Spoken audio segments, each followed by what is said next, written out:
सभी लोग प्रार्थना के लिए प्रस्तुत हों। गुरुर्ब्रह्मा गुरुर्विष्णु गुरुर्देवो महेश्वरा गुरु साक्षात् परं ब्रह्मा तस्मै श्री गुरुवे नमः। अज्ञानतिमिरान्धस्य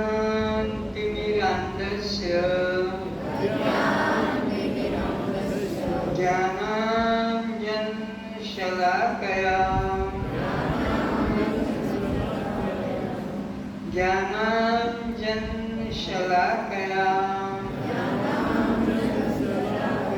चक्षुरुन्मिलितं येन तस्मै श्री गुरुवे नमः। असतो मा सद्गमय तमसो मा ज्योतिर्गमय मृत्योर्मा अमृतं गमय।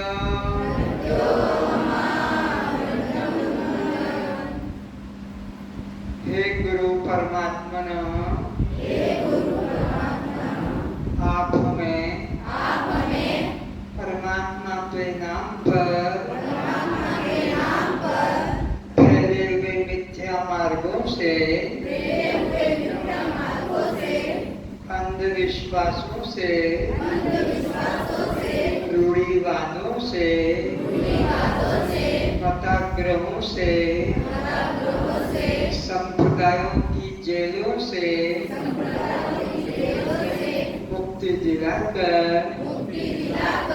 एक परमात्मा के एक सत्य के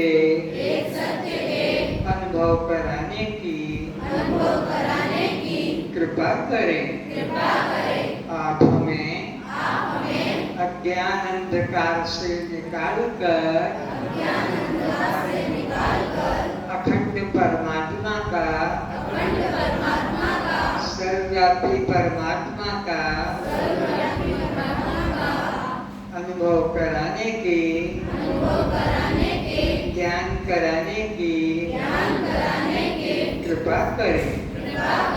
आप हमें इस जन्म मृत्यु वाले शरीर से मोह ममता छुड़ाकर मैं मेरा भाव छुड़ाकर इसी में विद्यमान अमृतात्मा का अनुभव कराने की कृपा करें। ओम शांति शांति शांति।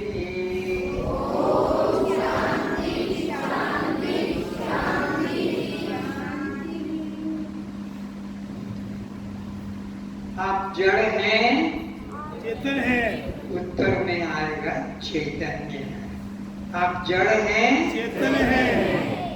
तो आप दृश्य हैं दृष्टा है। उत्तर में होगा हम दृष्टा। आप अनात्मा हैं आत्मा है। हम कौन हैं? आप शव हैं हम शिव है। शिव रूप है। तो फिर ये जन्म मरण किसको होता है? शरीर को भूख प्यास किसको होती है? प्राणों को। प्राण को। सुख दुख किसको होता है? मन को। मन को होता है। तो फिर ये बंध मोक्ष किसको होता है? जीव को। बंध मोक्ष किसको? जीव को। सुख दुख किसको? मन को। भूख प्यास किसको? प्राण को। और जन्म मरण किसको? शरीर को। त्वम दृष्टा ऋषि आत्मा हम। सभी अपने मंगल नेत्रों को खोले और श्रोताओं के रूप में उपस्थित सभी मेरे भाई बहनों पिता माताओं को मेरा नमस्कार।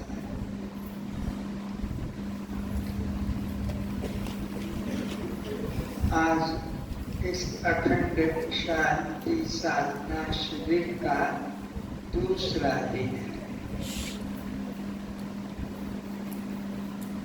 प्रकृति अनुकूल नहीं होने पर भी आपकी श्रद्धा जिज्ञासा को देखकर मन में प्रसन्नता हो रही है कि सत्य के प्रेमी, सत्य के जिज्ञासु अवश्य है। अभी तक आप परमात्मा के संबंध में पुस्तकें सुनते आ रहे थे। रामायण है, भागवत है, गीता है,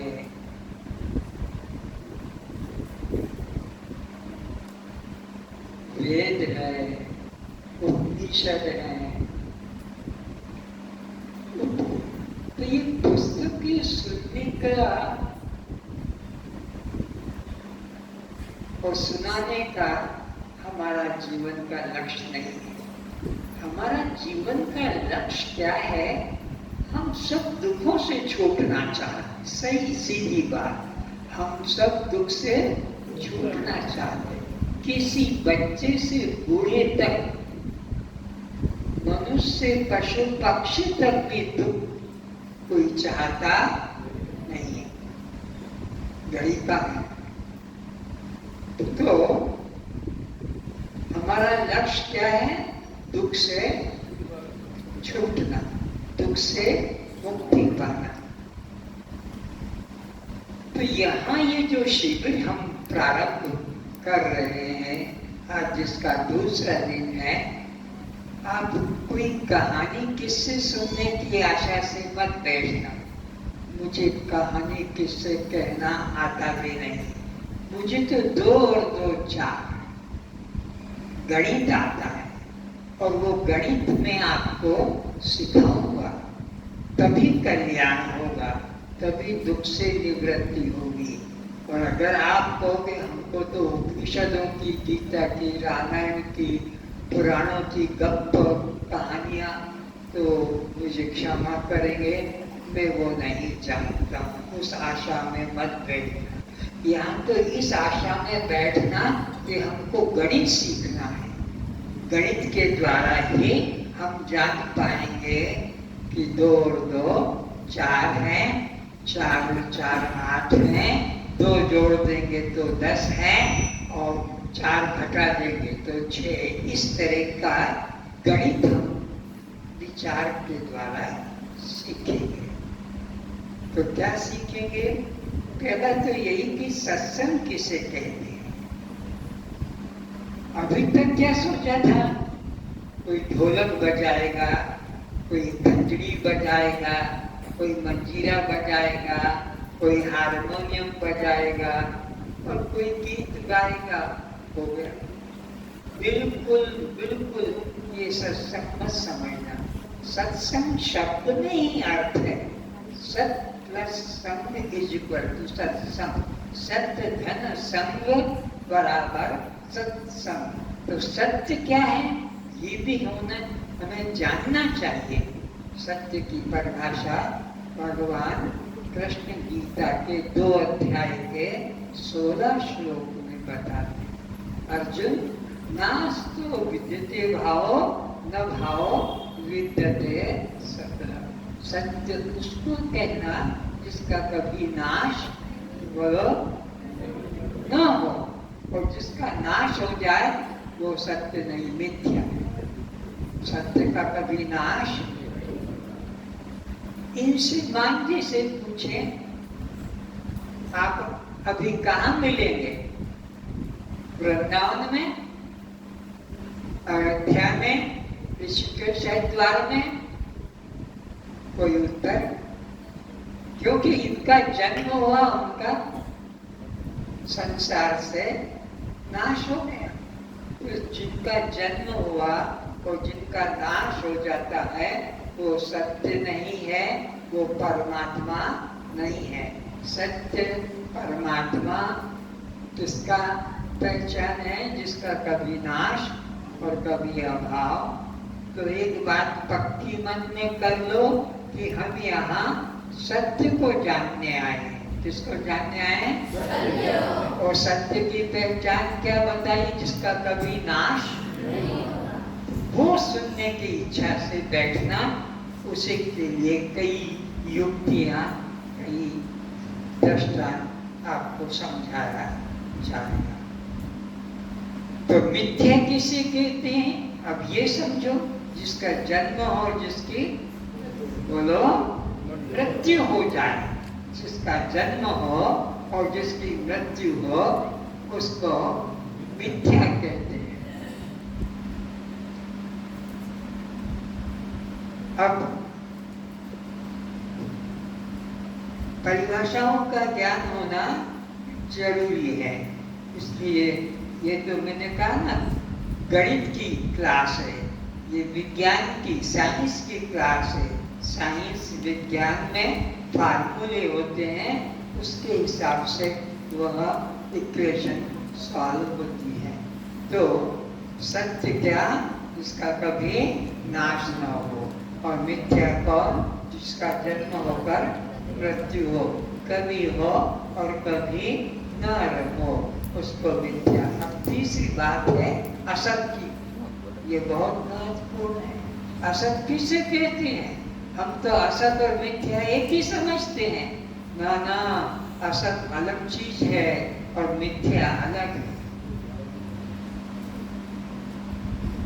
असत उसे कहते हैं जो कहा तो जाए पर ढूंढ कर, खोज कर, छू कर बताया ना जा सके। ये बता दिया, इसे बता दिया, ढूंढ कर, खोज कर, इसे बता दिया है।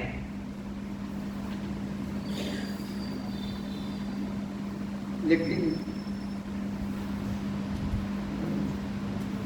बंध्या के पुत्र को कोई बता, भाग्यन स्त्री का पुत्र, उसको बता सकोगे किस गांव में, किस घर में, किस स्त्री के पास है? होता ही नहीं।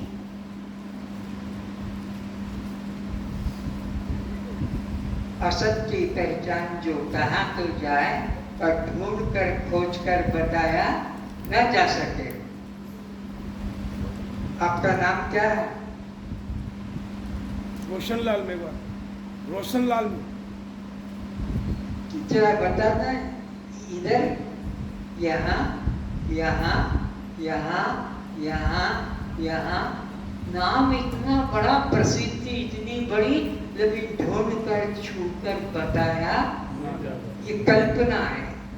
जीवन निर्वाह की माँ बाप ने कि किसको बुलाना है, किससे काम है, तो कोई एक नाम कल्पित रख दिया गया जिससे व्यवहार चला रहा। लेकिन नाम कोई वस्तु, नाम कोई चीज। आपकी जाति क्या है? मेघवाल। अरे तुम भी तो बोलो। मेघवाल। मेघवाल। कहाँ पर है? इसको भी जरा ढूंढ के बता दो। ये हाथ की चूड़ी कब तक पहन के रहोगे? मनुष्य बन गए हो, चूड़ी में रुचि क्यों है? अगला जन्म तो मिलेगा तो दोनों हाथों में पहन लोगे। अगले जन्म में दोनों हाथों में चूड़ी पहनने को मिलेगी। अभी पुरुष होने के नाते एक हाथ में चूड़ी पहन कर बैठते हैं, एक हाथ में चूड़ी पहनने वाले, कड़ा पहनने वाले, अगले जन्म में भगवान इनकी मनोकामना पूरी कर देगा और दोनों हाथों में यह एक एक नहीं दो दो चूड़ियां भी डाल सकेंगे। बहुत समझने की बात होगी इस क्लास में। बहुत भ्रांतियों से आपको मुक्त किया जाएगा। जब ज्ञान पाएंगे तभी भ्रांतियों से मुक्ति मिल सकेगी। तो नाम और जाति तुमने अपना क्या देखा, ये सत्य है कि असत है? बोलो असत क्यों है? जो ढूंढ कर खोज कर बताया। तो कोई भी अपने नाम को बता सकता है? कई लोग कष्ट पाकर गुदवा लेते हैं और दिखाते हैं ये मेरा नाम है। वो मशीन से कष्ट पाकर छेद छेद छेद करके और गोपाल की, उमा की, रमा की, कृष्ण लिखते, पर यह वस्तु कोई नहीं। तो सत की पहचान हो गई जिसका कभी नाश, और असत की पहचान हो गई जो कभी ढूंढने से खोजने से मिलता नहीं। और मिथ्या की पहचान क्या हो गई? जो जन्म लेकर मर जाता है, कभी होता है और कभी नहीं होता है। अब सुनो, चेतन किसे कहते हैं? जो अपने सहित सबको जानता है उसे चैतन्य कहते हैं। उसे चैतन्य कहते हैं। ये चैतन्य नहीं है, ये चैतन्य नहीं है, ये चैतन्य नहीं है, ये चैतन्य नहीं है, ये चैतन्य नहीं है। आप चैतन्य हो। आप अपने को भी जानते हो और इसको भी जानते हो, इसको भी जानते हो, इनको भी जानते हो। ये क्या है? मैग्नेट है। आप इन्हें भी जानते हो, तो आप चैतन्य है। चैतन्य की परिभाषा क्या? जो सबको जाने पर उसे कोई, तुमको कोई नहीं जानता है।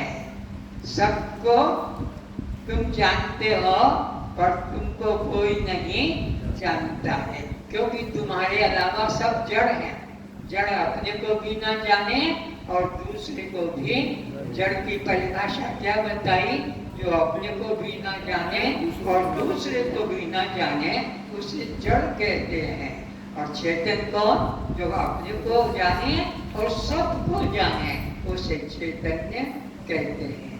अब आगे विचार करते दृश्य का। दृश्य कहते हैं दिखाई पड़ने वाले पदार्थ को, दिखाई पड़ने वाले वस्तु को दृश्य कहते हैं। दृश्य जो दिखाई पड़े वह सब क्या कहलाएगा? दृश्य। वो अपने को भी नहीं जानता कि मैं कौन, ये जानेगा कि मैं कौन हूं? बोलो, ये जानेगा मैं कौन हूं? ये दृश्य और ये जड़ है।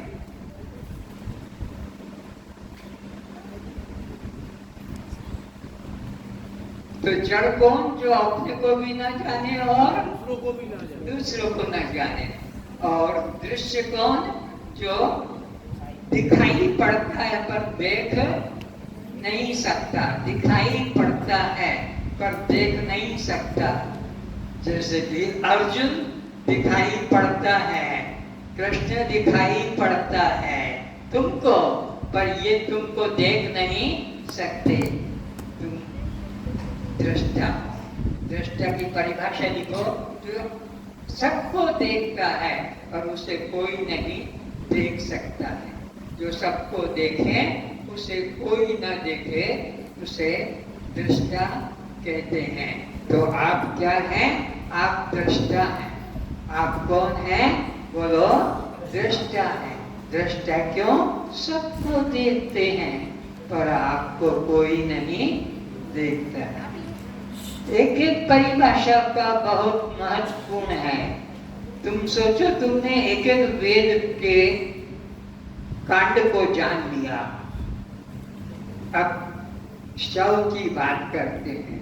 शव किसे कहते हैं? जिसकी चार क्रिया है। निर्जीव, तीन निर्जीव, निष्क्रिय, निष्प्राण। निर्जीव, इसमें कोई जीवन है? बोलो। हलन चलन खान पान कुछ है? निर्जीव है। श्वास लेता है, निर्जीव है, प्राण नहीं है। तो निर्जीव, निष्क्रिय, कोई क्रिया नहीं, कोई प्राण नहीं। निर्जीव, निष्क्रिय, निष्प्राण। निर्जीव, निष्क्रिय, निष्प्राण को शव कहते हैं। अब शिव की परिभाषा लिखो।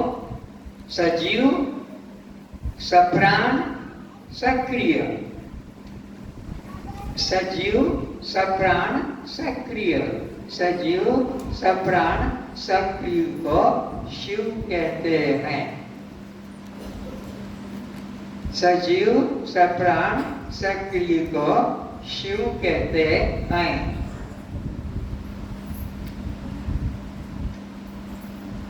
शव और शिव का अंतर मालूम पड़ गया? बोलो बोलो। शव क्या है और शिव क्या है? शरीर तुम्हारा, हमारा सबका शव है, लेकिन इसमें रहने वाला जो चैतन्य आत्मा है उसे शिव कहते हैं। इस शिव के लिए मंदिर जाना नहीं पड़ेगा, शिव के लिए मूर्ति के पास जाना नहीं पड़ेगा, चेतन के लिए किसी स्वर्ग देकुल में नहीं जाना पड़ेगा। ये आत्मा ही अपना शिव है, यही चैतन्य है। अब आत्मा के लक्षण लिखो। आत्मा, आत्मा, परमात्मा, परमात्मा शब्द तो बोलना आता है, पर मालूम नहीं कि आत्मा के लक्षण क्या है। नोट करो। शस्त्र से जो कटता नहीं, गीता अध्याय 2 श्लोक 23, शस्त्र से कटता नहीं, काटो तो कटेगा नहीं। अग्नि से जलता नहीं, अग्नि से जलता नहीं। शस्त्र से कटता नहीं, अग्नि से जलता नहीं। पानी से भीगता नहीं, पानी से भीगता नहीं, पानी से भीगता नहीं। और पवन से सूखता नहीं, और पवन से सूखता नहीं। जिन बच्चों ने कल कॉपी पेन लिया था, आज वे आग लेकर आए हैं, तो नोट करें, कॉपी पेन उन्हीं को दिया जाता है जो विद्यार्थी लिखना पढ़ना जानते हैं। जो बच्चों ने ऐसे ही कॉपी ले लिया मनोरंजन के रूप में, उन्होंने भूल किया है। सत्संग में आकर ये गलत काम हो गया, लिखना पढ़ना नहीं आता और कॉपी लेकर घर चले गए। तो जो लोग कॉपी लिए हैं, आज भी लेकर आए हैं, और ये परिभाषा उन्हीं को सिखाई जा रही है। मेरा ध्यान तुम बच्चों पर ज्यादा है, इन बड़े बूढ़ों पे इतना ध्यान नहीं है। मेरा ध्यान बच्चों पर ज्यादा है कि ये जो सीखेंगे अपने जीवन में काम आएगा। बूढ़े तो कुछ दिनों बाद में राम नाम सत्य है करके दुनिया को हटा करके चले जाएंगे। तो अब हमने आत्मा के 4 लक्षण क्या क्या जाने? शस्त्र से कटता नहीं, अग्नि से जलता नहीं, पानी से भीगता नहीं, और पवन से सूखता नहीं। ये किसके लक्षण हैं? आत्मा के। और आत्मा का मतलब है मैं। इंटू ब्रैकेट में लिख लो मैं इज इक्वल टू आत्मा, आत्मा इज इक्वल टू मैं। कोई अंतर नहीं, मैं ही आत्मा हूं। अब अनात्मा के 4 लक्षण लिख लो। शस्त्र से कट जाए, इधर देखो क्या हो गया। सब्जी काटते काटते पेंसिल छींटते, हाय हाय क्या हो गया? बोलो। कट गया। तो कट, शस्त्र से कट जाए, और अग्नि में, गैस की चूल्ही पर गरम पानी गरम तेल में हाय हाय हाय हाय, और वह अग्नि से जल गया, शस्त्र से कट गया, और पानी आ गया तो भीग गया, भीग भी गया।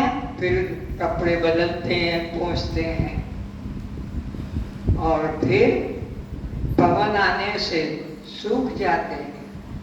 तुम्हारे शरीर को अनात्मा कहोगे, शरीर को अनात्मा कहोगे, लेकिन तुम आत्मा हो। तुम आत्मा हो, तुम्हारा शरीर अनात्मा है। क्यों? शरीर कट जाता है, जल जाता है, भीग जाता है, सूख जाता है। तुम कभी कटते नहीं, तुम कभी जलते नहीं, तुम कभी भीगते नहीं, तुम कभी सूखते नहीं। ये तुम्हारी पहचान है। अब इसी तरह विचार आगे का करेंगे। परिणाम, परिणाम जो अपने मूल स्वरूप को नष्ट करके, जो अपने मूल स्वरूप को नष्ट करके अन्य रूप में प्रतीत होता है, जो अपने मूल स्वरूप को नष्ट करके अन्य रूप में प्रतीत होता है, उसे परिणाम कहते हैं। जो अपने मूल स्वरूप का त्याग करके अन्य रूप में प्रतीत होता है, उसे परिणाम कहते हैं। जैसे गेहूं का आटा परिणाम हो गया, अब ये आटा कभी गेहूं के रूप में दिखने नहीं लगा। चने का बेसन परिणाम हो गया, अब ये कभी भी चना रूप में दिखेगा नहीं। इसी प्रकार दूध का दही, अब ये दही दूध कभी बनेगा नहीं। इसी प्रकार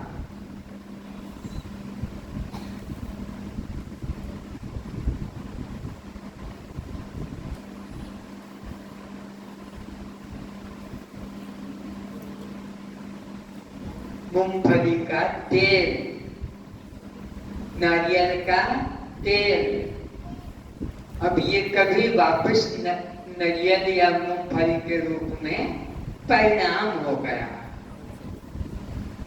अब लिखो विवर्त। विवर्त ये कठिन शब्द नए नए लगेंगे, लेकिन वेदांत में ये काम के विवर्त, जो अपने मूल स्वरूप को बिना त्याग किए, जो अपने मूल स्वरूप को बिना त्याग किए, जो अपने विवर्त की परिभाषा, विवर्त जो अपने मूल स्वरूप का बिना त्याग किए अन्य रूप में प्रतीत होता है, अन्य रूप में प्रतीत होता है, उसे विवर्त कहते हैं। अपने मूल स्वरूप का बिना त्याग किए अन्य रूप में प्रतीत होता है। जैसे लकड़ी से फर्नीचर, लकड़ी से फर्नीचर, लोहे से मशीनें,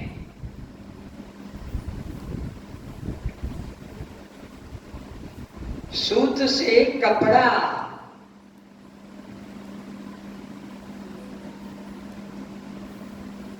सोने से अलंकार,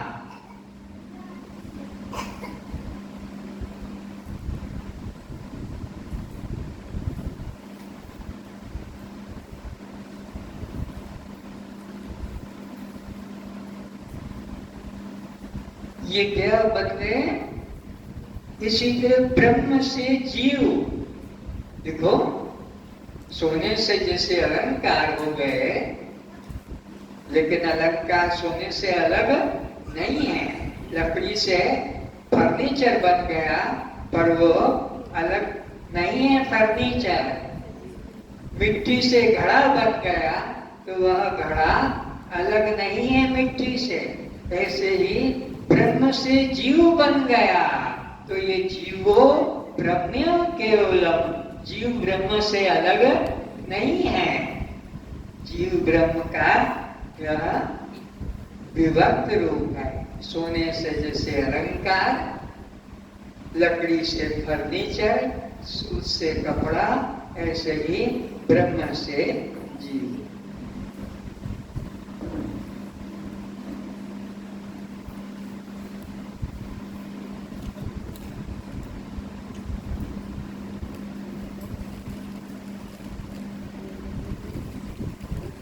अब लिखो,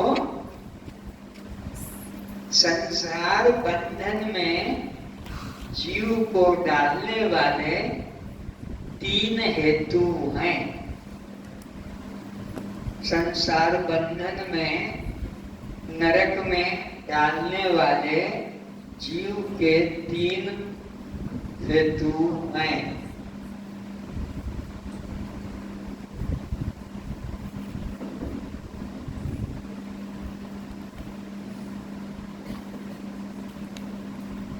जीव को संसार बंधन में डालने वाले 3 हेतु हैं।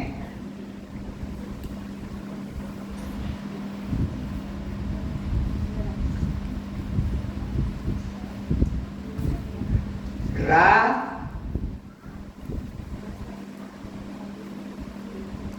दूसरा री,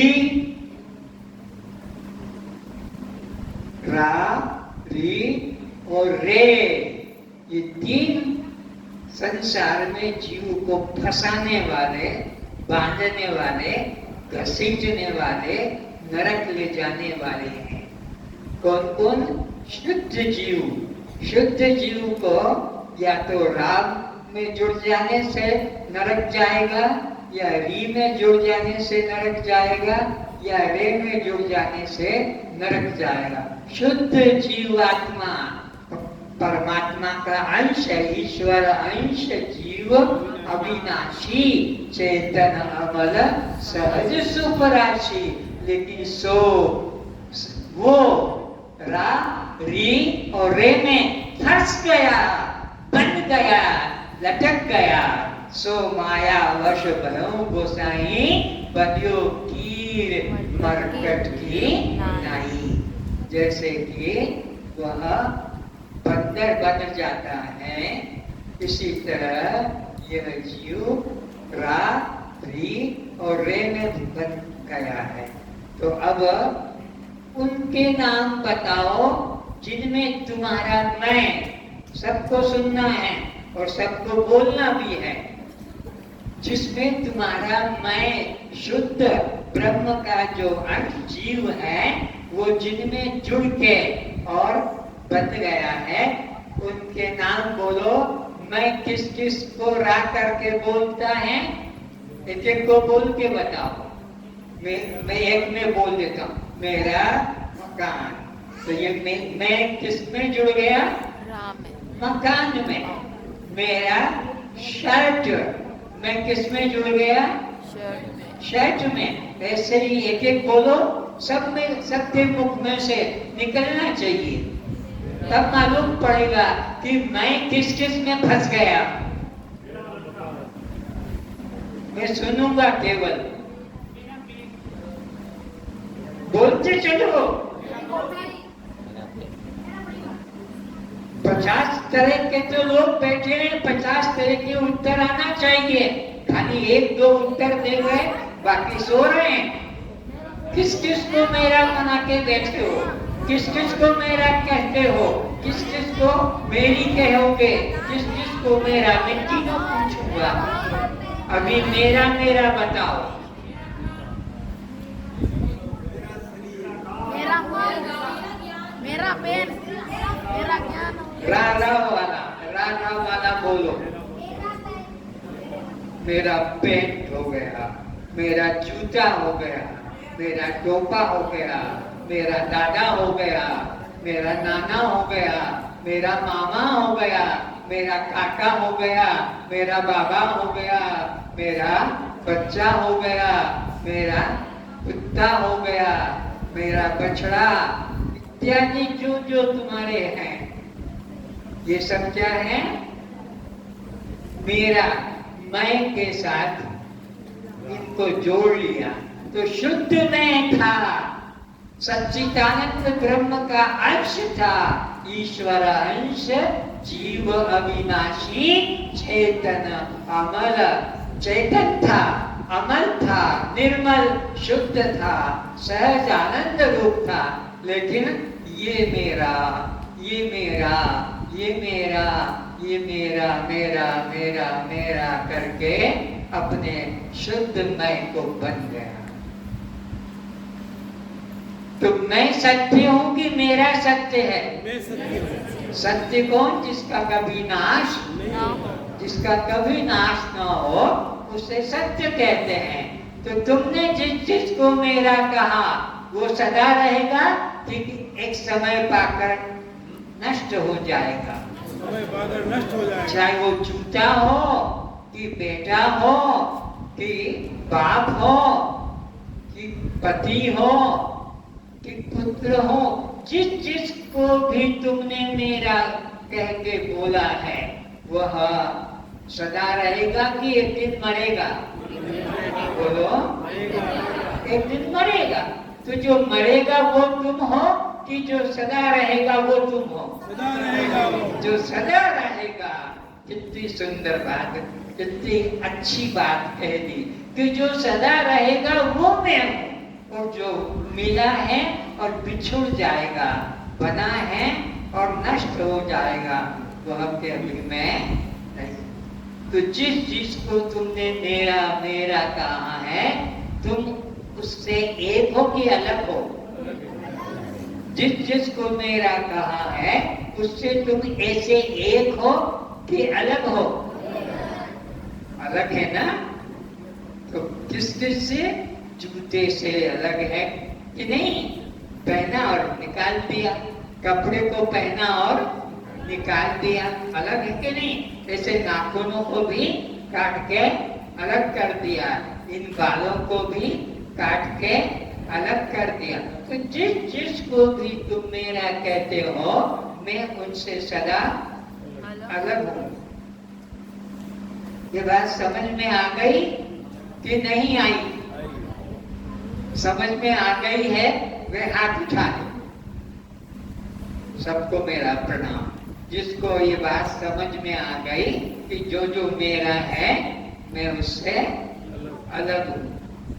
तो तुमको रोना किसके लिए पड़ता है? जिनको तुमने मेरा कहा है। जो मेरा है, अलग है उससे, उसके लिए रोने की जरूरत नहीं पड़ेगी। किनको रोना पड़ेगा? जो मेरा को मैं करके जोड़ता है। मेरा बेटा, मेरा पति, मेरा बाप, मेरा दादा, मेरा। तुम्हें तो जानेंगे मैं से मेरा सदा, मैं से मेरा सदा, बोलो, अलग होता है। तो रोना किसको पड़ता है? जो एक करके जानते हैं मेरा मेरा, उनको रोना पड़ेगा, उनके आंसू गिरेंगे। लेकिन जिन्होंने जाना कि मेरा कोई नहीं, किसने जाना था? मीराबाई ने। मीराबाई ने क्या कहा था? मेरे तो गिरधर गोपाल दूसरा ना। तो मीरा को किसी के लिए रोना? तुम्हें रात दिन आंसू क्यों गिरते हैं? तुमने तो मेरा बनाया, किसी को मेरी बनाया, किसी को मेरा, इसलिए रोना पड़ता है, इसलिए सर फोड़ना पड़ता है। तो अब उनके नाम बताओ जिनमें तुमने री पना जोड़ा है। और मेरा पना तो हो गया, अब किन किन को मेरी बनाया है? वे नाम बोलो। मेरी पत्नी, मेरी पत्नी, पत्नी, मेरी चूड़ी, लड़की, मेरी चूड़ी, घड़ी, मेरी मूंछें, हाँ, मेरी दाढ़ी। ये संभाल के बैठे हो। मेरी मूंछें, मेरी दाढ़ी, मेरी चुटैया, गांठ मार मार के बैठे हो। बाल आसपास के बाल काट दिए और बीच के बाल को बचाकर गांठ मार दिया, ताकि पता लगे मेरी चोटी है।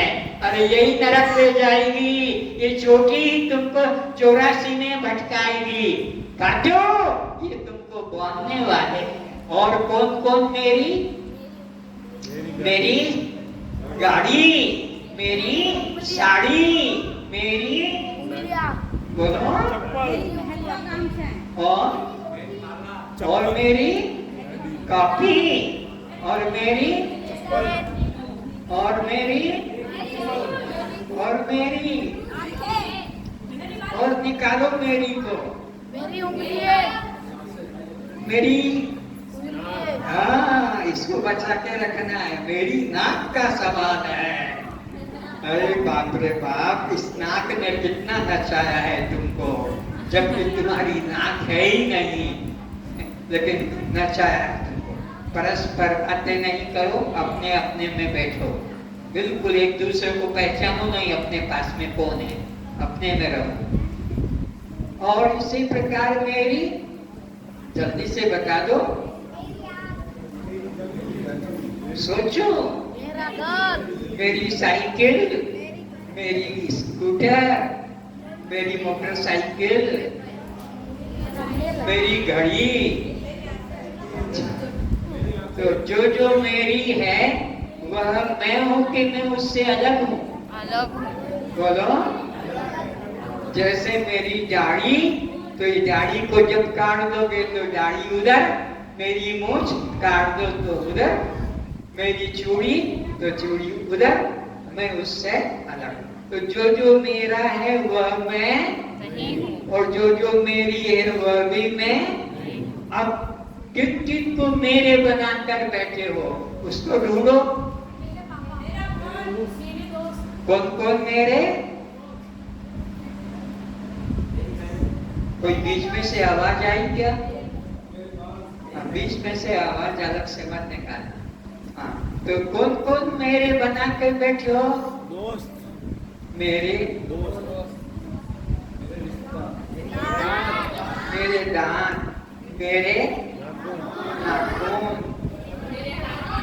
मेरे बाल, मेरे, और इसी प्रकार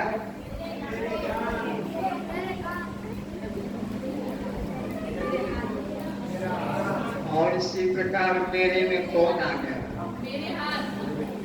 मेरे माता पिता, मेरे माता पिता, मेरे दादा दादी, मेरे नाना नानी, मेरे काका काकी, चाचा चाची, और इसी तरह मेरे भाई बंधु, मेरे साले बहनोई, मेरे सास ससुर इत्यादि।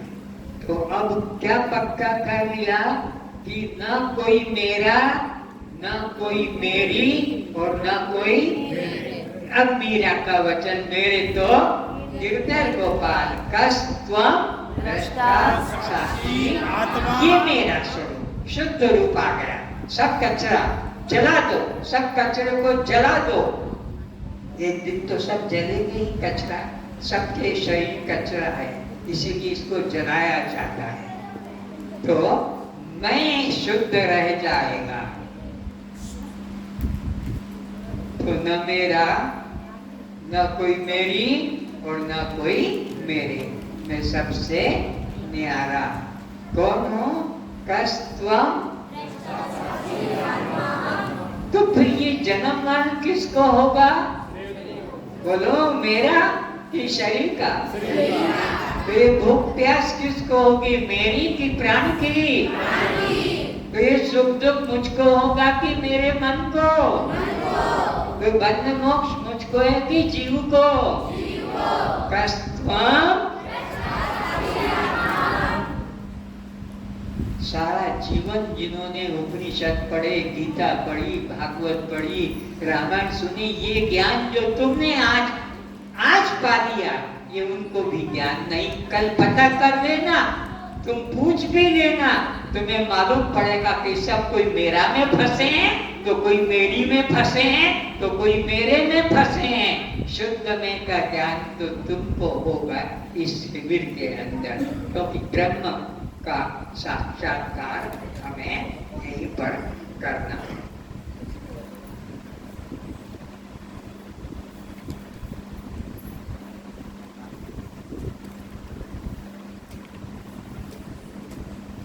तो किन किन को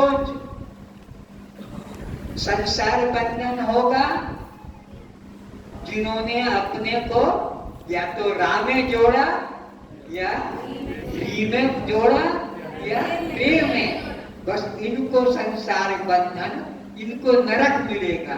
भगवान कृष्ण ने अध्याय 16 के 21 श्लोक में 3 नरक के द्वार कहे। नरक द्वार कौन कौन से हैं? 3, जिसको तुम कहते हो काम, क्रोध और लोभ।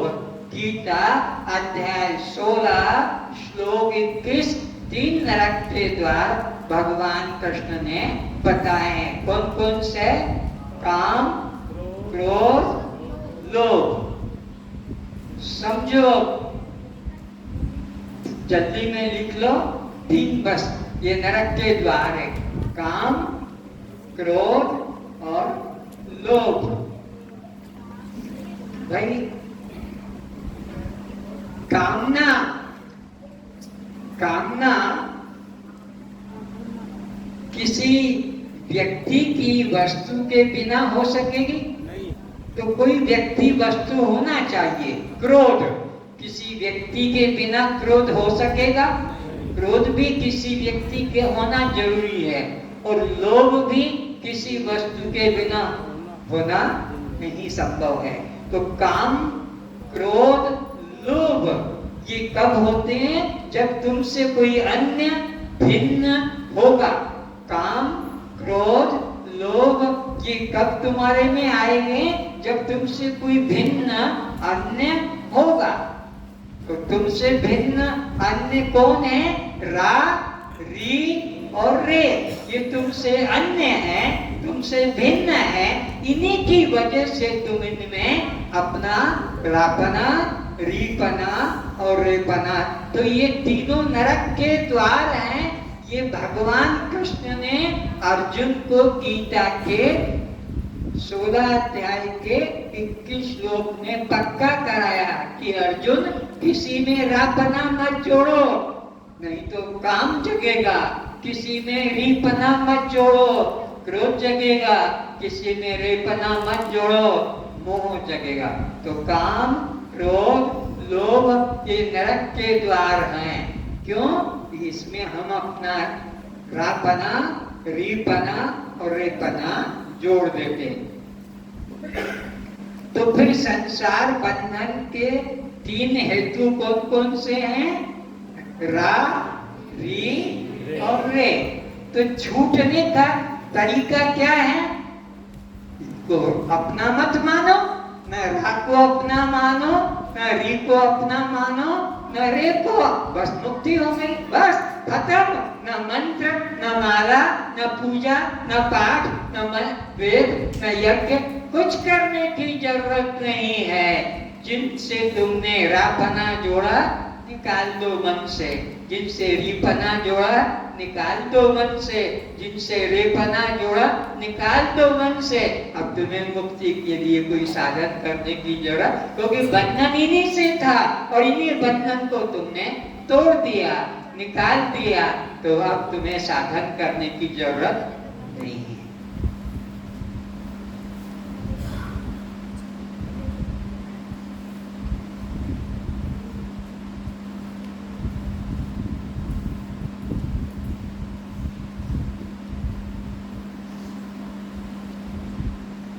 जिनसे मेरापना जोड़ने से बंधन हो जाता है, तो उससे छूटने का रास्ता क्या निकला? मेरापना छोड़ दो। जिन जिन से मेरापना जुड़ जाने से बंधन हो जाता है, तो उस बंधन से छूटने का तरीका क्या निकला? मेरापना छोड़ दो। जिन जिन से मेरी पना जोड़ने से बंधन हो गया, उनसे मेरी पना छोड़ दो, तो बंधन कट गया। जिन जिन से मेरा पना जोड़ने से बंधन होता है, उनसे मेरा पना छोड़ दो, तो वह मुक्ति का रास्ता हो गया। समझ में आ रहा है? हाँ।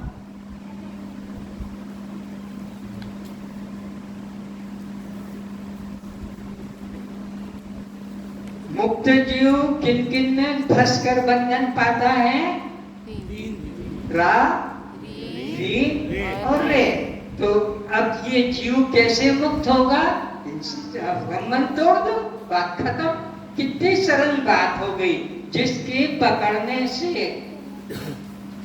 कोई आदमी रस्सी पकड़कर है और उसे कोई घसीट कर ले जा रहा है। रस्सी पकड़ के जिसको कोई आदमी लेकर जा रहा है तो छोड़ने का क्या है, रस्सी छोड़ दो तो वो आदमी को कोई घसीट के ले जा। हमारे हाथ में किसी ने रस्सी दे दी है ऐसी, अब वो घसीट के ले जा रहा है, तो अब वो क्या होगा, तुम रस्सी छोड़ दो तो वो निकल जाएगा, तुम रह जाओगे। तो जिस से हमने अपने को बांधा है उससे अपने को मुक्त कर दो।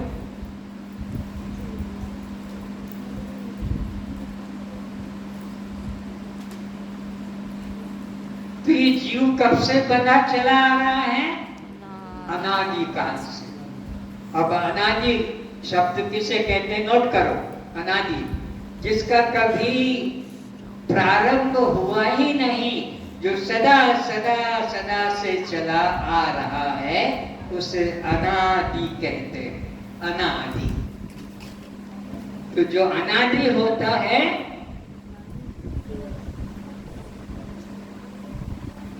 वो है परमात्मा। वो कौन है, जो सदा सदा से आ रहा है। जो जीव है वो भी कब से आ रहा है, अनादि काल से आ रहा है। तो जीव भी अनादि है और परमात्मा भी अनादि है, और ये जगत भी अनादि है। तीनों चीजें सदा से चली आ रही है, जीव, जगत और ईश्वर, ये तीनों के अनादि नाम हैं। तो जीव संसार में कब से चला आ रहा है, अनादि काल से।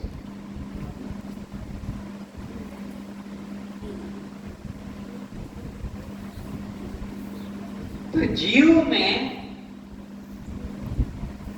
और ईश्वर में कौन सबसे पुराना, सबसे पुराना जीव पुराना है। ईश्वर बाद में है, गुरु बाद में है, अवतार बाद में है, जीव पहले से है। ईश्वर अंश जीव अविनाशी, ये सदा से।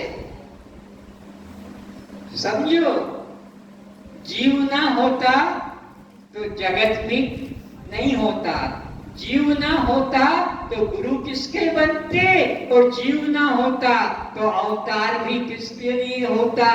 जीव पहले था, तभी तो भगवान अवतार लेकर और उसका उद्धार करने के लिए आते हैं। यदा यदा ही गीता अध्याय 4 श्लोक 7-8, जब जब होई धर्म की हानि, बारही असुर अधम अभिमानी, तब तब भगवान आकर उसका कल्याण करते हैं। तो जीव अनादि से है, ईश्वर तो बाद में आता है और गुरु भी बाद में होता है। अगर जीव ना होता तो जगत नाम नहीं होता, जीव ना होता तो गुरु किसका बनता, जीव ना होता तो भगवान किसका उद्धार करते। तो सबसे पुराना कौन है, जीव। कस्त्वम दृष्टा साक्षी, तुमसे पहले और कोई भी नहीं है।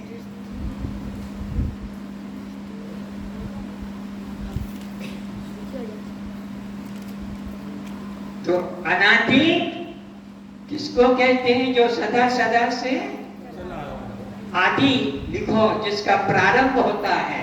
अनादि जो सदा सदा से चला आ रहा है, आदि जिसका कि जन्म होता है, प्रारंभ होता है, उसको आदि कहते हैं। तो जीव आदि है कि अनादि है, जीव अनादि है। अब आदि लिखो, जिसका प्रारंभ होता है उसका अंत होता है। आदि का अंत है, अनादि अनंत है। आदि जिसका प्रारंभ हुआ है, अंत जिसका नाश हो जाता है।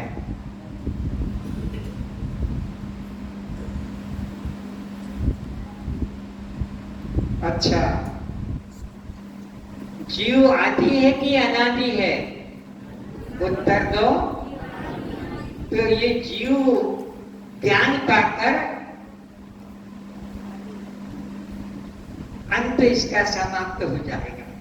जीव भाव की समाप्ति हो जाती है ज्ञान पाने से। जीव अनादि तो है पर अनादि से शांत है।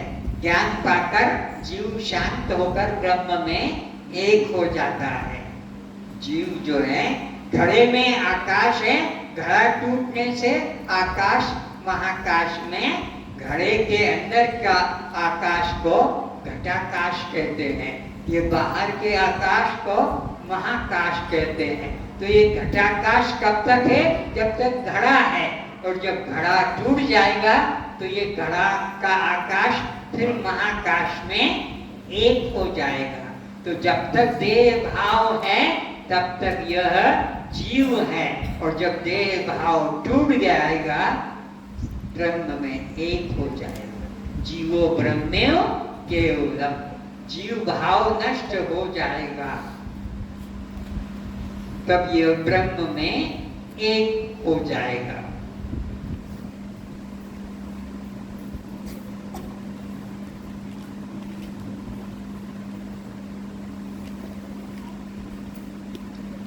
तो जीव कब से चला आ रहा है? अनादिकाल से। कब तक रहेगा? जब तक इसको आत्मा का ज्ञान नहीं होगा। देह को मैं करके जब तक जानता रहेगा तब तक ये जीव सृष्टि चक्र में कब से चला आ रहा है? अनादिकाल से। तो इस सृष्टि चक्र में कितने जीवों के योनियां हैं? 84 लाख योनियों का हिसाब कोई बताए? 9 लाख प्रकार के जल में रहने वाले, 10 लाख प्रकार के आकाश में उड़ने वाले, 11 लाख जमीन के अंदर छुपकर रहने वाले, 20 लाख जमीन से पैदा होने वाले, और 30 लाख 4 टांगों से चलने वाले, और 4 लाख 2 टांगों से, ये कल नहीं दिखाया था, ये 2 टांग वाले 4 लाख प्रकार के हैं।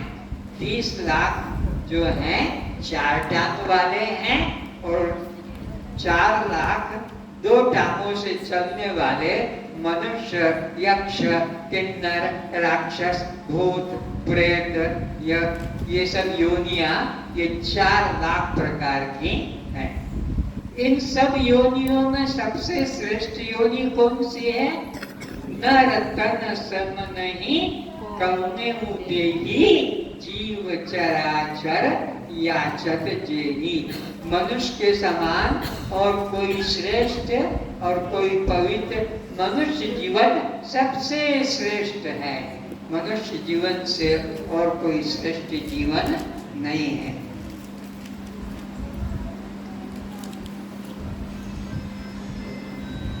तो अब आता है जागने सोने की बात।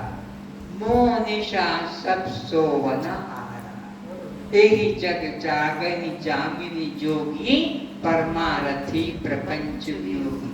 तुम सब लोग कब सोते हो? तो उत्तर क्या दोगे?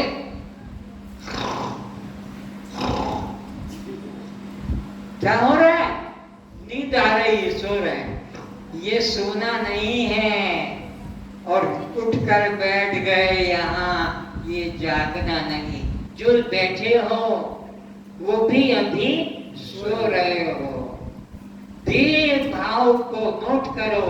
मैं करके जब तक जानते रहोगे कि मैं स्त्री हूँ, मैं पुरुष हूँ, जब तक ये भाव मन में रहेगा तब तक तुम सो रहे हो।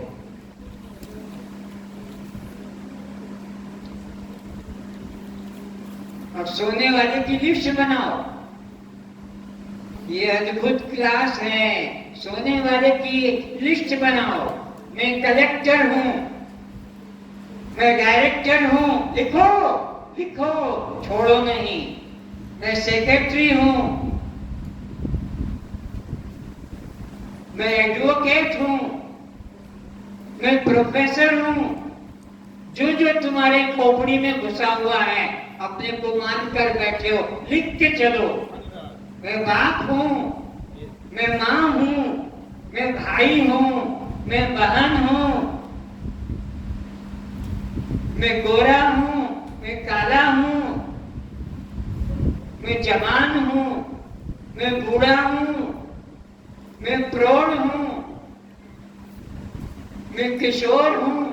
जो जो तुम्हारा अंदर से अहंकार आज तक चला आ रहा था, सब लिख डालो, सब लिख डालो। जो जो आज तक अपने को मैं मानते चले आ रहे थे कि मैं कलेक्टर हूँ, मास्टर हूँ, विद्यार्थी हूँ, कि मैं बाप हूँ, कि मैं बेटा, कि जो जो तुमने लिस्ट बना लो, प्रकटता मत करो। इनसे ही मुक्ति लेना है, इसकी कुछ छोड़ मत देना।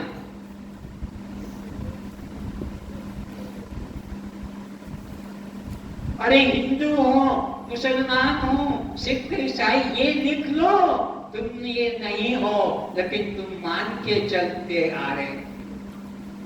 मैं ब्राह्मण हूँ, मैं क्षत्रिय हूँ, मैं वैश्य हूँ, मैं शूद्र हूँ, लिख लो। ये तुम नहीं हो और ये तुम्हारे नहीं है।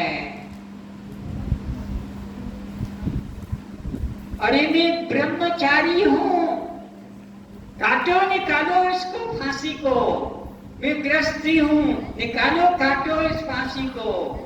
मैं ब्रह्मचारी, मैं गृहस्थी, मैं वानप्रस्थी, इसको भी निकालो, ये काटो फांसी को। और मैं सन्यासी, कपड़े रंग कर बैठ गया, गले में माला लटका के, ये भी फांसी है। ये सब मैं नहीं हूँ, ये सब भी मेरे नहीं है, ये सब मैं नहीं और ये सब भी मेरे नहीं है। आ रहा समझ में? बोलो कि नहीं? क्या जो जो आज तक मान रखा था अपने को, यह सब मैं नहीं हूँ। ये सब मेरे शरीर पर उपाधियां हैं, शरीर पर कचरा है, शरीर के ऊपर ये कचरा है। मैं तो शुद्ध आत्मा हूँ, मैं तो शुद्ध आत्मा हूँ। रा कचरा जोड़ा, फंस गया, री कचरा जोड़ लिया, फंस गया, और रे कपड़ा जोड़ा, फंस गया। न मेरा कोई रा, न मेरी कोई री, न मेरे कोई रे। मैं इन सब कचरों से, सब उपाधियों से मैं अलग हूँ। कुछ छोड़ना नहीं। लिस्ट बन गई, किन किन ने लिखा है जरा हाथ उठाना। बस बाकी लोग तो घूमने वाले हैं, बस ठीक है। ये जगने वाले हैं, ये जगने वाले हैं, बाकी सब सोने वाले, घूमने वाले हैं। कौन जगेगा? जो कचरे को अपने मन से मिटा देगा, ज्ञान अग्नि में जला देगा। ये सब मैं नहीं और ये सब मेरे, ये समाज की उपाधियां दी गई है, समाज से जुड़ा।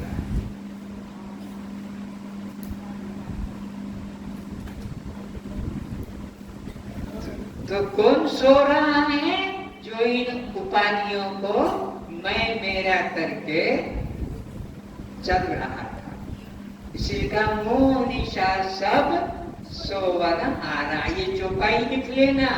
भगवान श्री राम ने कहा है, मोह निशा सब सोवन हारा। कौन सा मोह? मेरा, मेरी और मेरे। ये मोह है। किसी मेरा में फंसे हैं, कोई मेरी में फंसे हैं और कोई मेरे में फंसे हैं। मोह निशा सब सोवन हारा। अच्छा, अब आगे बात करते हैं। कौन जगा हुआ है? जो बिस्तर से उठकर बैठ गया वो भी सो रहा है, जो दौड़ रहा है वो भी क्रिकेटियर बना है, बिल्डर बना है, जो जो भी बना है। कई लोग कहते हैं मैं तो बिल्डर हूँ, मैं क्रिकेटियर हूँ, तो मैं रनर हूँ। रनर दौड़ रहा, ये भी सो रहा है, दौड़ने वाला भी सो रहा है। मैं चल रहा हूँ, ये भी सो रहा है। तो फिर जगह कौन है? यही जग, इस जगत में यही जग जागनी कौन जगह है? जामिनी जोगी। इस संसार रूपी रात्रि में कौन जगा हुआ है? प्रपंच वियोगी। अंडरलाइन करो, जिसने प्रपंच का मन से वियोग कर दिया है। यही जग जागनी जामिनी जोगी, परमारथी प्रपंच वियोगी। परमारथी प्रपंच वियोगी, परमारथी प्रपंच वियोगी।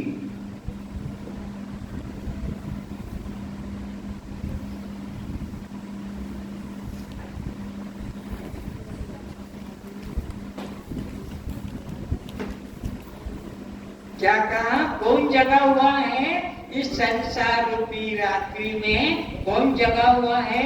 यही जग जागही जामिनी जोगी।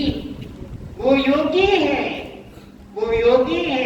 ये कपड़े रखने वाला तो भोगी है, ये कपड़े रखने वाला, ये नाटक दिखाने वाला बहरूपिया, ये बहरूपियों का स्वांग है। यही जग जागही जामिनी जोगी। जोगी का मतलब है परमात्मा से जिसने जोड़ लिया है। योग किसको कहते हैं और वियोग किसको कहते हैं? दो पृथक वस्तुओं को एक करने को योग करना कहते हैं गणित में, और दो वस्तुओं, एक वस्तु को दो में कर देने को वियोग कहते। भाग, गुणा, जोड़, बाकी ये बच्चों को सिखाना पड़ता है। जोड़, 5 को जोड़ो तो क्या बनेगा? 10 बन जाएगा, 1 हो जाएगा। और 10 को 2 भागों में बांट दो तो 5। तो जोगी कौन है? जो परमात्मा से जुड़ा हुआ है और जो परमात्मा को मंदिर में बिठा के बैठा है, परमात्मा को तीर्थ में बना। बहुत ध्यान से सुनो, बहुत ध्यान से।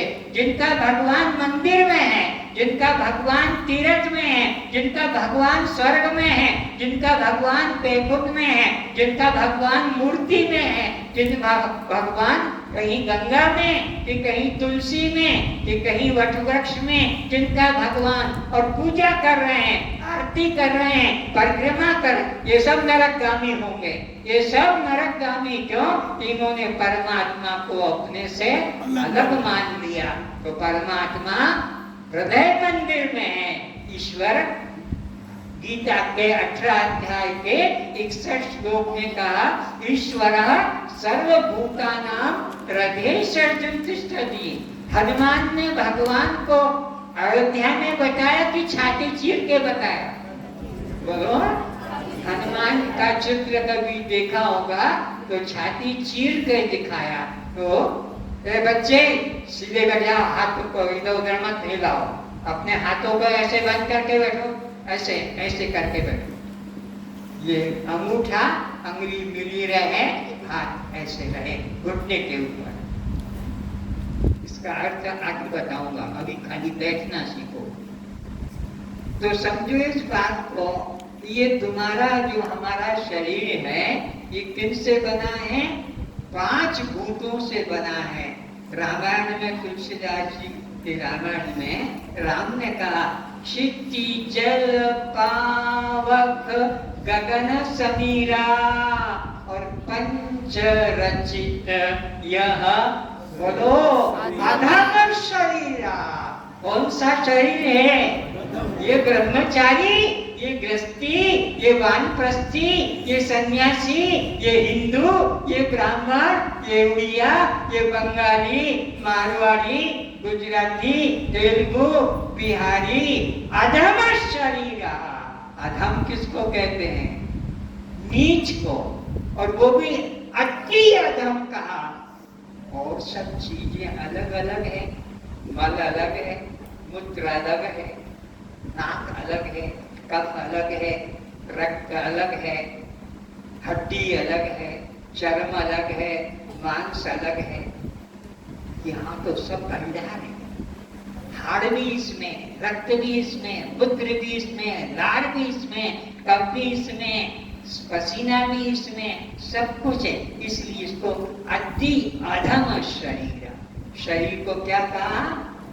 और तुमने क्या माना? मैं तो ब्राह्मण हूँ। टट्टी का डब्बा, और अपने को कहता है मैं ब्राह्मण हूँ। वो तैयार नहीं हुआ आगे, ठीक है, कल बताए। ये तुम्हारा हमारा शरीर टिफिन कैरियर भी तैयार नहीं, वो भी कल बताए। आप इस सब लोग टिफिन कैरियर समझते हो, जो जिसमें भोजन रखकर ऑफिस चले जाते हैं, स्कूल कॉलेज चले जाते हैं, कहीं यात्रा में जाते हैं, टिफिन कैरियर समझ में आया? वो डब्बा जिसमें दाल, जिसमें भात, जिसमें हलवा, जिसमें सब्जी रखी जाती है एक के ऊपर, उसको कहते हैं टिफिन कैरियर। तो ये तुम्हारा हमारा शरीर टिफिन कैरियर है, टिफिन कैरियर है। धन्यवाद।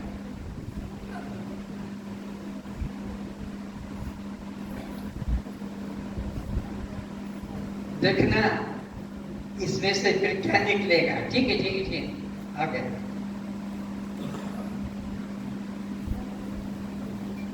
आज तो खाली है, फिर समझ लो, लड्डू, जलेबी, पेड़ा। अच्छा, इसमें क्या है? इसमें तो भात है, इसमें क्या है? रोटी है, इसमें क्या है? दाल है। ये सब भरा है। और सुबह जो दरवाजा पीछे का खोलते हो, क्या निकलता है? बोलो। सबसे नीचे के डब्बे में यहाँ से हलवा पूरी, लड्डू जलेबी, दाल भात, खीर पूरी, सब कुछ भरा है। और वो जो सुबह दरवाजा खोलते हो पीछे का, क्या निकलता है? बोलो। ये तुम्हारा हमारा शरीर टट्टी का डब्बा। वो भंगी, वो मेहतर, वो जमादार 2 घंटे काम करके फेंक देता है टोकरे को। गांव के पहले गांव में घर घर से लेकर जाते थे और किसी के खेत में डालते थे। वो 2 घंटे का। लेकिन ये ऐसा मेहतर, ऐसा जमादार है कि 24 घंटे टट्टी के डब्बे को साथ लेके चलता है। उसको कभी खाली करता है? बोलो। किसी ने खाली किया है? हाँ, किसी ने जुलाब लिया हो, किसी ने एनीमा लिया हो, तो वो डब्बे को खाली करता, फिर भर देता, समसम भर देता। कभी खाली होता तो तुम्हारा हमारा शरीर क्या है? अति अधम शरीरा। और सब तो ये साफ हो जाते हैं। ये 3-4 डब्बे जो थे, कहाँ ले गया? ये तो सब साफ हो जाते हैं। पर ये जो सबसे नीचे वाला डब्बा है, इसको कभी कोई धोखे रगड़ के कढ़ाई साफ कर देते हो, कुकर साफ कर देते हो, थाली लोटा मांझ के बाल्टी साफ कर देते हो। लेकिन ये नीचे वाले डब्बे को किस किसने साफ किया? बोलो। क्या? तो ये टट्टी का डब्बा जोड़ दो।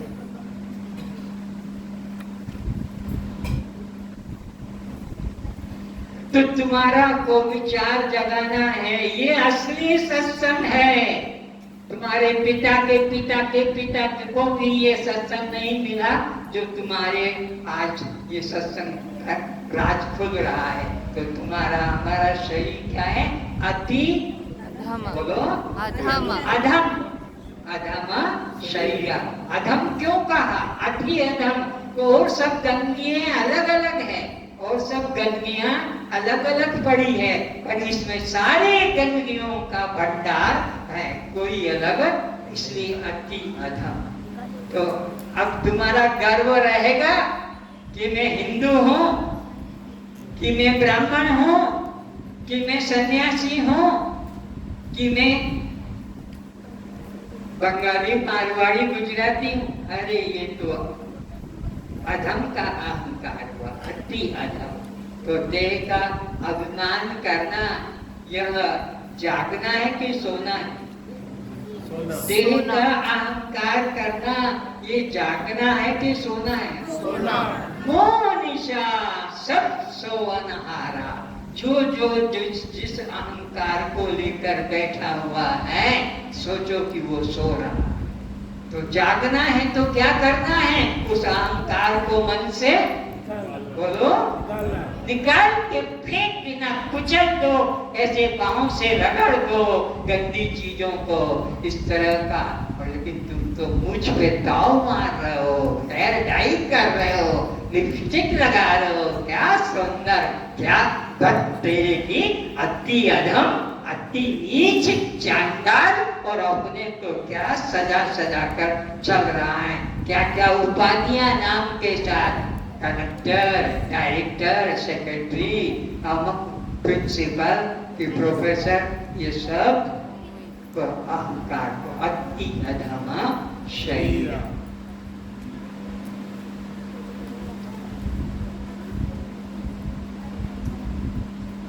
समझना है, तुमको मेरे को एक ही काम बताना है, तुम देह और देह तुम्हारा इतना ज्ञान हो गया तो तुम्हारा कल्याण हो जाएगा।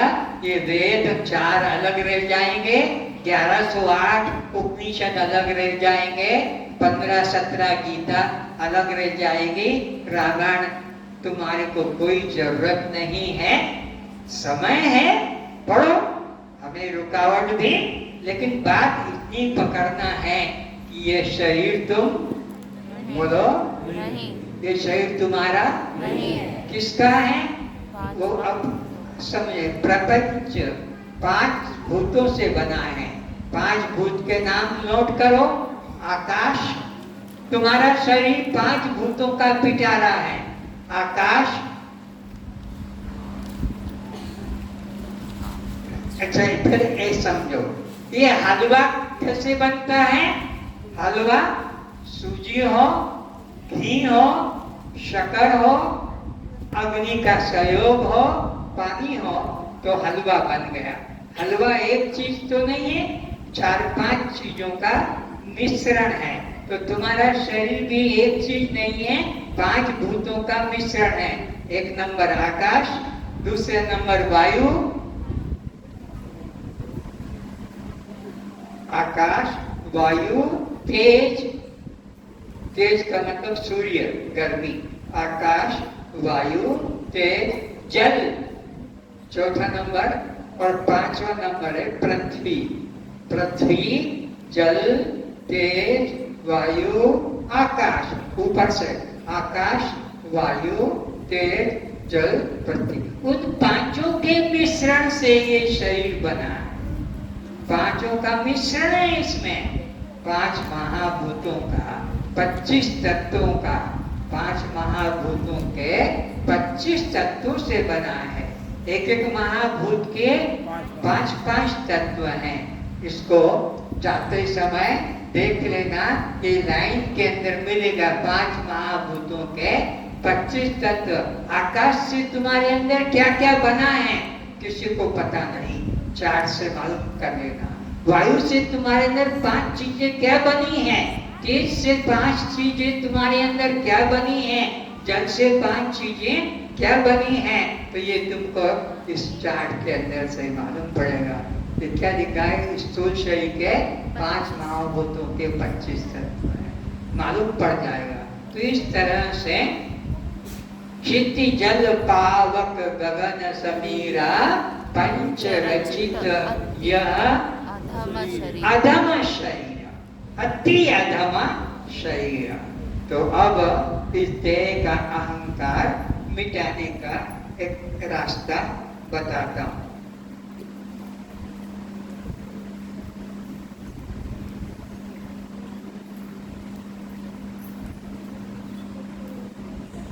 पहले 10 साल 15 साल पहले लोग कैमरे में एक रोल डलवा लेते थे। वो कैमरे का रोल होता था, वो कैमरे में डलवा लेते थे और उसके द्वारा खींचते थे। तो जैसा व्यक्ति होता था वैसा वह फोटो बनता था कि अलग बनता था? वैसा ही बनता है। अब देख लो।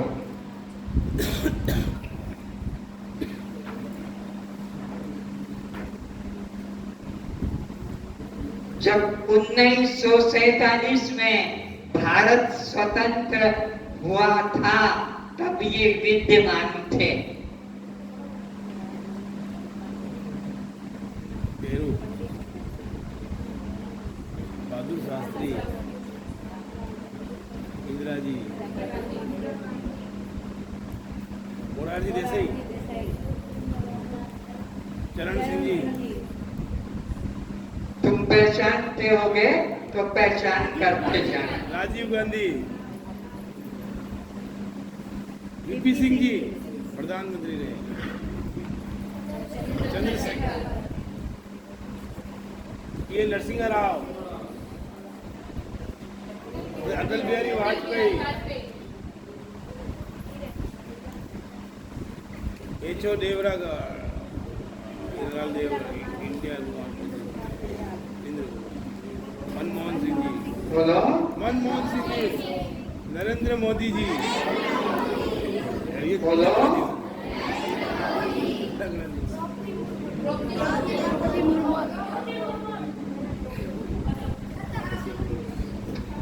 अगर ये निगेटिव ना होता तो ये पॉजिटिव बनता? बोलो। तो इनकी सत्यता किस पर निर्भर करती है? निगेटिव। ये प्रमाण करता है कि ये इसका निगेटिव है। आया समझ में?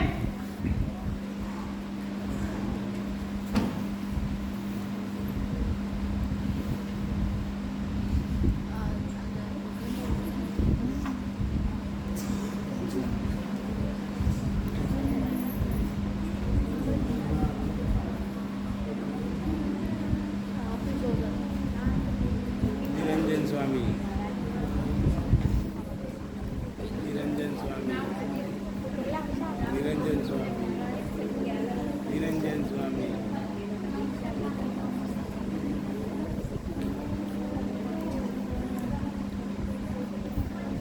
बहुत बड़ा ज्ञान अभी खुलेगा। ये अभी तो अच्छा नहीं लग रहा होगा, लेकिन इन्हीं के माध्यम से आपको ज्ञान मिलेगा।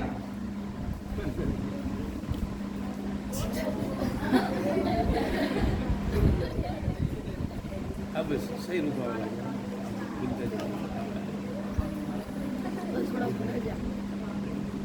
उम्र वही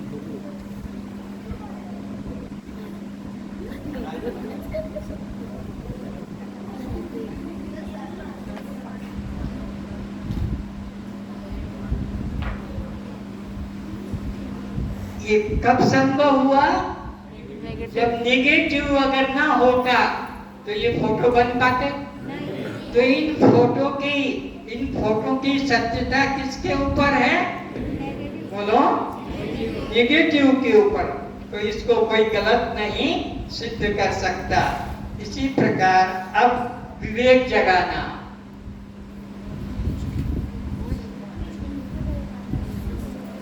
कृष्ण भगवान बोलते जाओ तुमको जो लगता है। महादेव, दूसरा ट्रेंड है।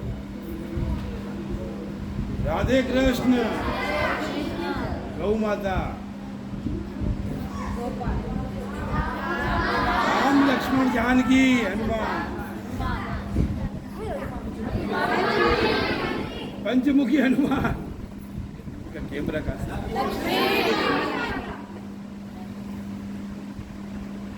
अंबा,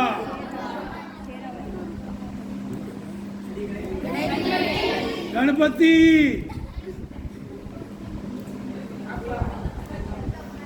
नेगेटिव कहाँ? जवाब तो निगेटिव कहाँ है? और भारत का, विश्व का आदमी खड़ा होकर कह सकता है कि ये मेरे पास में निगेटिव है। तो जिसका निगेटिव नहीं होगा उसका पॉजिटिव कभी सही। वो चित्रकार की कल्पना मात्र होगा, पेंटर का। तुम सब किसकी उपासना करते हो? चित्रकारों के मन की कल्पना का। चित्रकार के मन में जो आया, मुरली दे दी, धनुष दे दिया, त्रिशूल दे दिया, काला रंग दे दिया, गोरा रंग भर दिया और तुमने दे दिया ये सब भगवान हो। तुमका विचार करो, ये दुनिया का प्रथम सत्संग है, प्रथम, जहां इस तरह से तुम्हारे को सत्य से मिलाया जा रहा है। तो पक्का करो कि जिसका नेगेटिव नहीं कोई बता सकता, उसका फिर पॉजिटिव की सत्यता भी नहीं कर सकता। मानोगे? नेगेटिव जिसका नहीं है उसका फिर वह सत्य रूप हो सकेगा? नहीं हो सकेगा। नेगेटिव चाहिए। तो आज कौन बताएगा राम की नेगेटिव? किसके पास है कृष्ण की नेगेटिव? किसके पास है गणेश की नेगेटिव? किसके पास है दुर्गा अम्बा काली की नेगेटिव?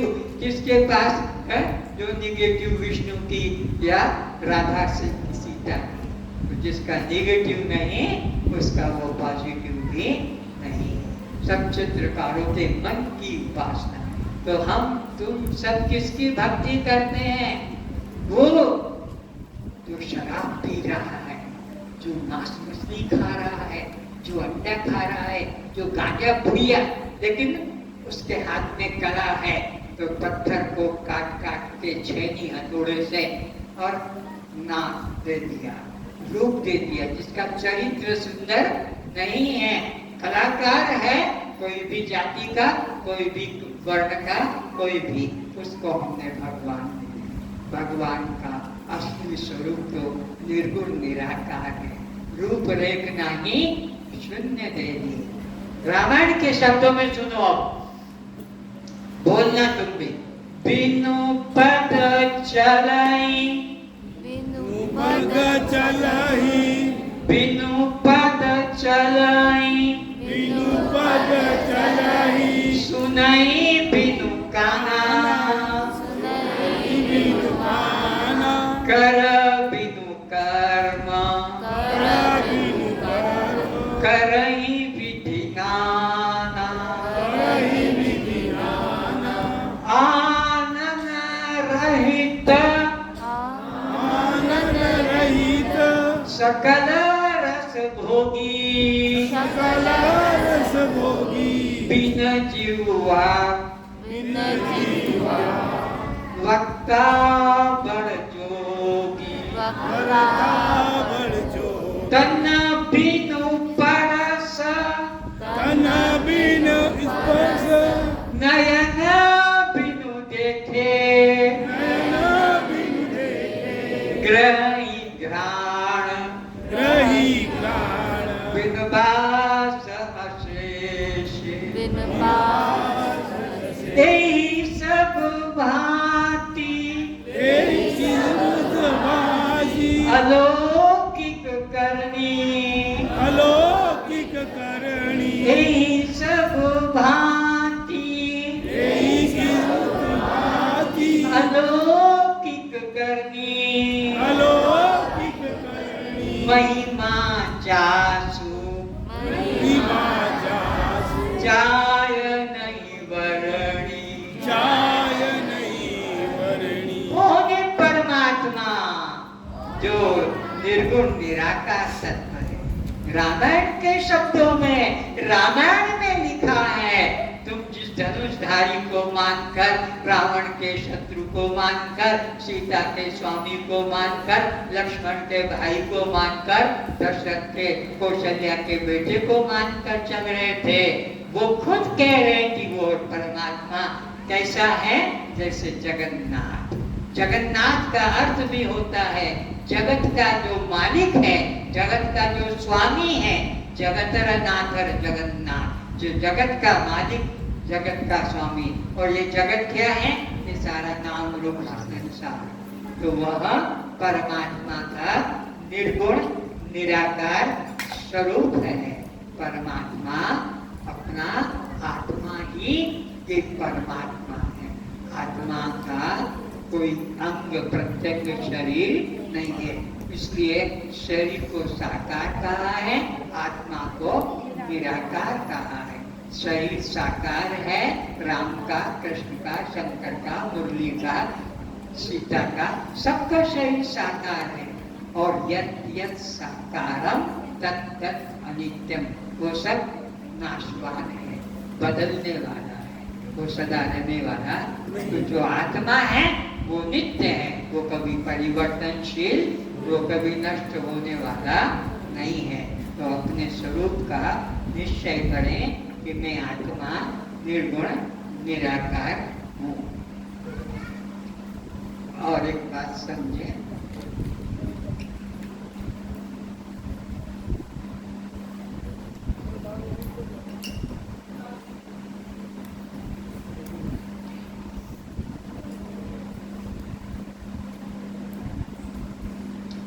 ताला बंद हो गया, किसके द्वारा? चाबी के द्वारा। और ये ताला खुल गया, किसके द्वारा? चाबी के द्वारा। तो चाबी ताले को दोनों काम करती है, ताले को बंद भी कर देती है, चाबी ताले को बोलो बंद कर देती है, और ये चाबी ताले को खोल भी देता है। अब ये ताला बंद हो गया था और खुल गया, तो ये हमको इधर विचार करना है।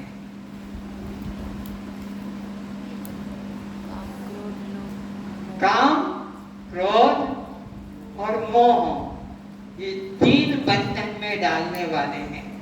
गीता के अंदर भगवान ने कहा है, त्रिविधम नरकस्य द्वारम नाशना आत्मनः कामः क्रोधः लोभः एतम त्रयम त्यजेत्। इन तीन का त्याग कर दो। बहुत गंभीर विषय है।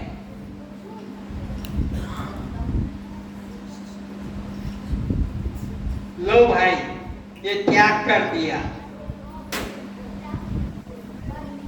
कृष्ण कहते हैं काम, क्रोध, लोभ ये नरक के द्वार हैं, इनका त्याग कर दो। और हमने त्याग कर दिया। अब ये ताला खुल पाएगा?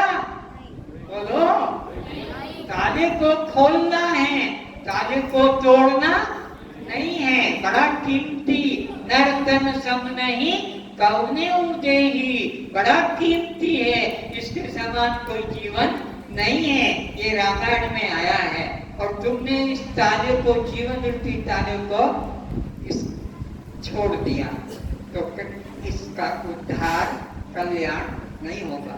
तो इस ताले को तोड़ना नहीं है, क्या करना है? खोलना है।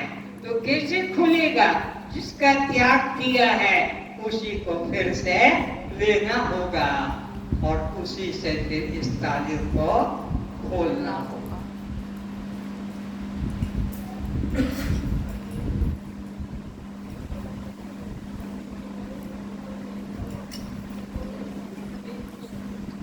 ये समझ में आया कि जो चाबी ताले को बंद कर सकती है, वही चाबी ताले को, बोलो, ये बंद कर दिया जिसने, वही इस ताले को खोल सकती है।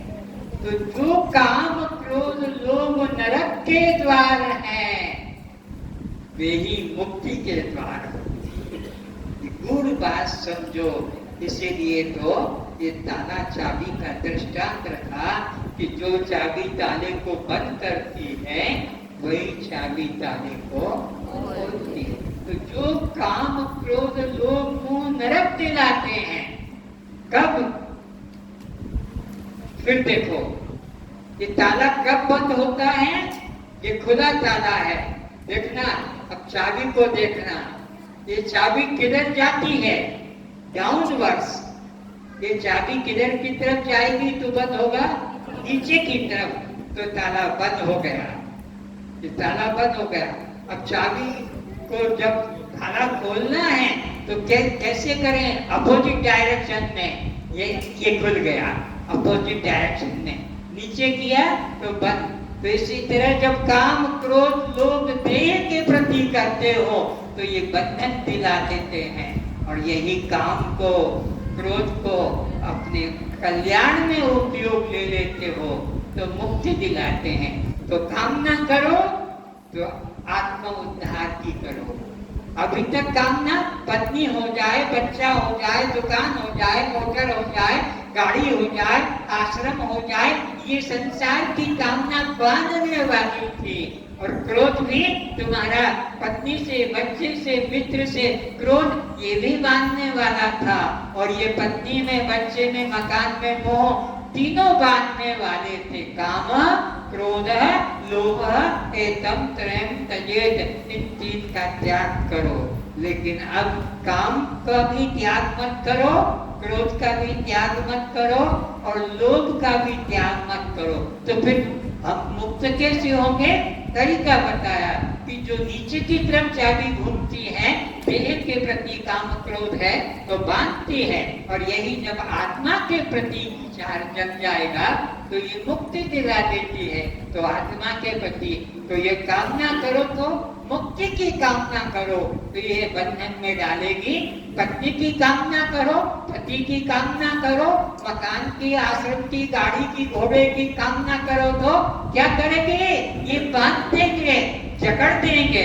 और संसार में अब शत्रुता करना है, मित्रता करना है तो ये बांधेंगे, लेकिन अपने आज से मैं मांस मछली नहीं खाऊंगा, जीभ को कचड़ दूंगा, आज से मैं यह जो है भांग गांजा नहीं दूंगा, आज से चाय नहीं पीऊंगा, आज से मैं ये ड्रिंक शराब नहीं लूंगा, आज से मैं किसी की निंदा नहीं करूंगा, आज से मैं किसी की बुराई नहीं देखूंगा, आज से मैं दुष्कर्म, चोरी, बेईमानी, मिलावट, ऑफिस में बैठकर, सीट पे बैठकर किसी की फाइल को रोकूंगा नहीं, कि किसी को डराऊंगा, दबाऊंगा नहीं, कि कहीं दुष्कर्म करने का विचार आज से नहीं करूंगा।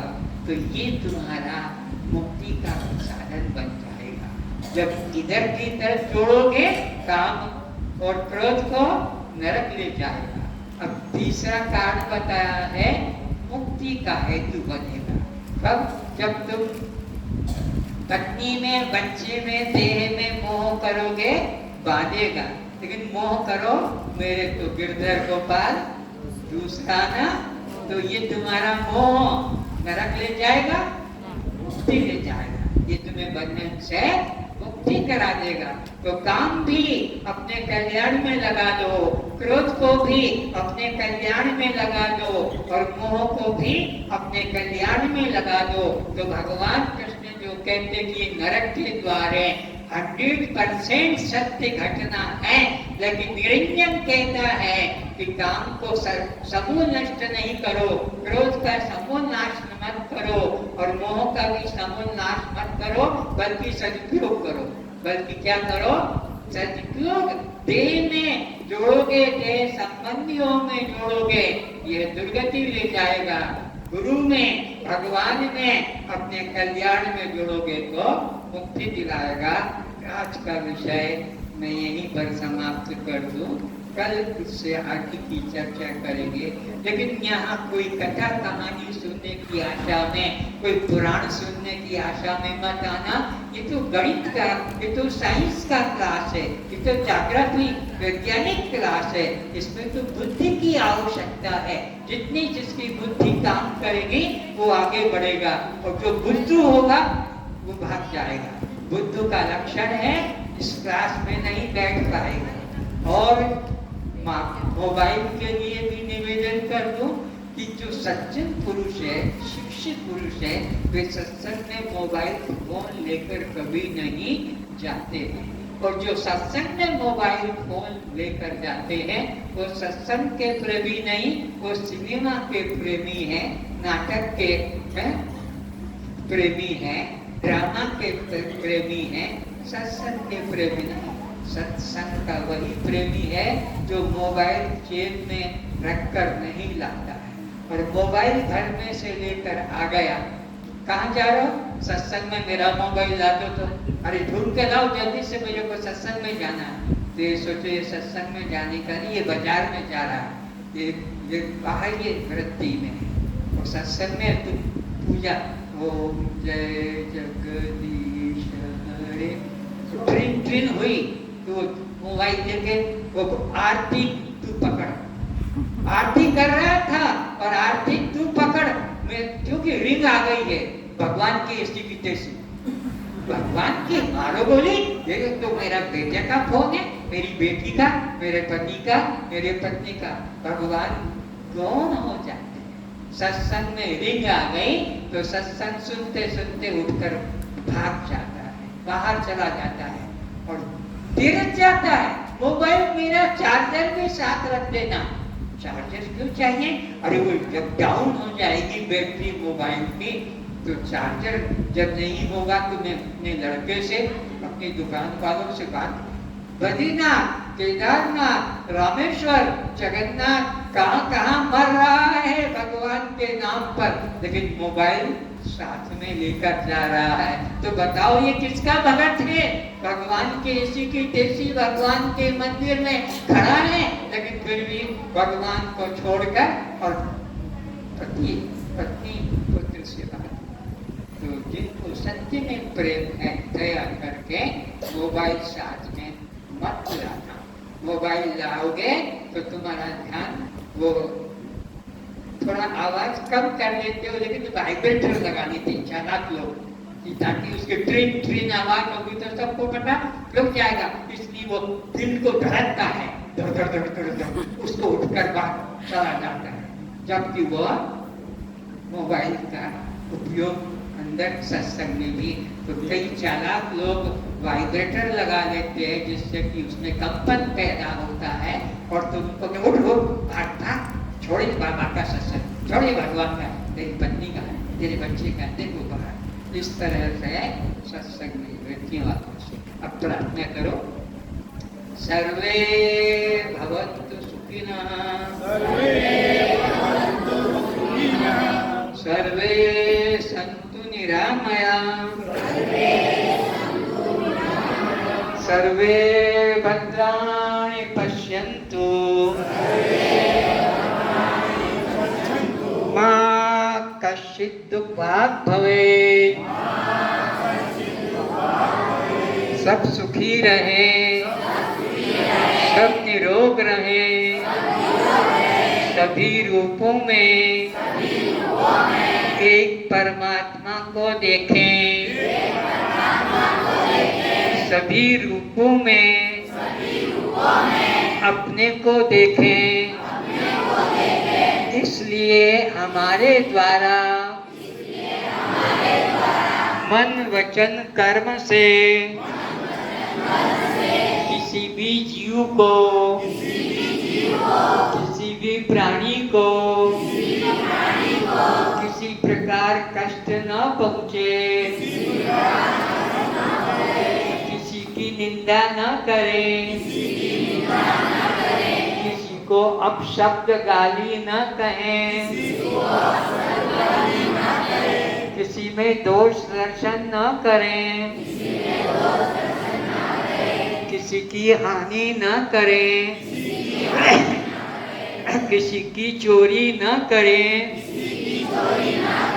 किसी बहन बेटी पर कुदृष्टि न डालें। हे परमात्मा, हे अंतर्यामी, हे सद्गुरुदेव, आप हम सभी श्रोताओं को ऐसी सद्बुद्धि प्रदान करें, दया दृष्टि प्रदान करें, प्रेम दृष्टि प्रदान करें, हम सभी का कल्याण हो। कस्त्वं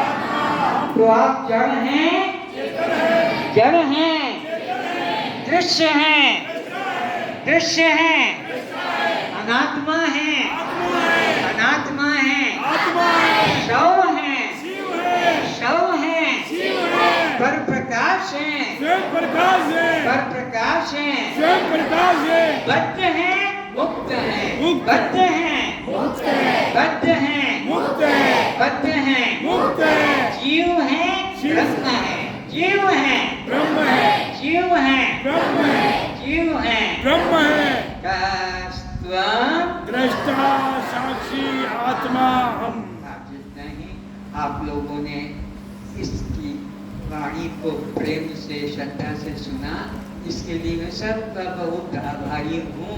बीच बीच में शोर शराबा नहीं करेंगे, ये आपकी सभ्यता कहलाएगी। आपस में बातचीत भी नहीं करेंगे। कस्त्वं